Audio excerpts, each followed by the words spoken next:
Hello বন্ধুরা, আমি আজকে দেখাবো তোমাদেরকে চাউমিন বানানো। তো আমি ফার্স্টে একটা গামলা নিলাম, ওটার মধ্যে জল দিয়েছি। তো জলটা একটু গরম হলে লবণ দিয়ে দিব। একটু লবণ দিয়ে দিলে চাউমিনটা সিদ্ধ করলে সেটা ভালো হয়, আর কোনো প্রয়োজন থাকলে সেটাও বের হয়ে যায়। এখন আমি চাউমিনটা ভালো করে ভেঙে গরম জলটার মধ্যে দিয়ে দিব, ভালো করে সিদ্ধ করতে হবে। এখন দিচ্ছি, দেখো, গরম জলের মধ্যে। তো এটা ভালো করে দিয়ে ভালো করে ভেঙে ভেঙে দিতে হবে, না হয়তো সিদ্ধটা ভালো হয় না। একটু বেশি গুঁড়া গুঁড়া করে না, একটু ভেঙে ভেঙে দিতে হবে। তবে আমি সিদ্ধ করে এখন আমি ছেঁকে নিচ্ছি, একটা বড় ছাকনাতে ছেঁকে নিচ্ছি, দেখছো। তো এখন এটার মধ্যে দিয়ে দিলাম ঠান্ডা জল অল্প। ঠান্ডা জল দিলে কি হয় জানো, চাউমিনটা নরম হয় না, শক্তই থাকে। তো শক্ত শক্ত থাকলে একটু চাউমিনটা বানালে একটার সাথে একটা লাগে না, খুব সুন্দর হয় আর কি। তো আমি এখন কড়াই বসাইলাম, কড়াইতে দিলাম রিফাইন তেল। রিফাইন তেল দিয়ে চাউমিনটা বানালে ভালো হয়, আর গ্যাস ট্যাসও হয় না। তার জন্য আমি রিফাইন তেল দিয়ে বানাইতেছি। তোমরা ইচ্ছা করলে বানাইতে পারো, সরষের তেল দিয়েও বানাইতে পারো। এখন আমি পেঁয়াজ দিয়ে দিলাম দুটা কেটে। আমি ডিম টিম দিব না, এমনি পেঁয়াজ দিয়ে বানাবো। তো পেঁয়াজটা একটু ভাজা ভাজা করব। দেখো, আমি পেঁয়াজটা একটু ভাজা ভাজা করে লাল লাল হলে তারপরে চাউমিনটা দিয়ে দেবো। পেঁয়াজটা একটু ভাজছি, দেখেছো। তো পেঁয়াজটা ভালো করে ভেজে নিতে হবে। আমি দুইটা পেঁয়াজ দিয়েছি, তোমরা তোমাদের ইচ্ছা মতন দিতে পারবে। তো ভালো করে ভাজা ভাজা হলে একটু, তারপর আমি চাউমিনটা দিয়ে দেবো। কাঁচা লঙ্কা দিলাম, 4-5টা কাঁচা লঙ্কা দিয়েছি। এখন একটু হলুদের গুঁড়ো দিয়ে দিলাম এটার মধ্যে, নয়তো চাউমিনের মধ্যে দিলে হলুদের গুঁড়োটা গন্ধ হবে। তো এর জন্য আমি চাউমিনে দিইনি, এটা তেলের মধ্যেই দিয়ে দিচ্ছি। পেঁয়াজের সাথে ভাজা ভাজা হলে তো কালারটা চাউমিনেও উঠবে। এই জন্য আমি এখন চাউমিনটা সুন্দর করে ছেড়ে ছেড়ে তারপর কড়াইতে দিব। তো চাউমিন দিচ্ছি, দেখছো, কড়াইতে সুন্দর করে।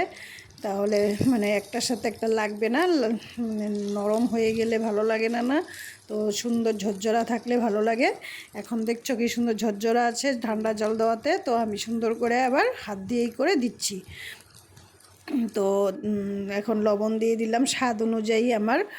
তোমরাও তোমাদের স্বাদ অনুযায়ী নুন দিয়ে দিবে। তো আমিও নুন দিলাম আমার স্বাদ অনুযায়ী।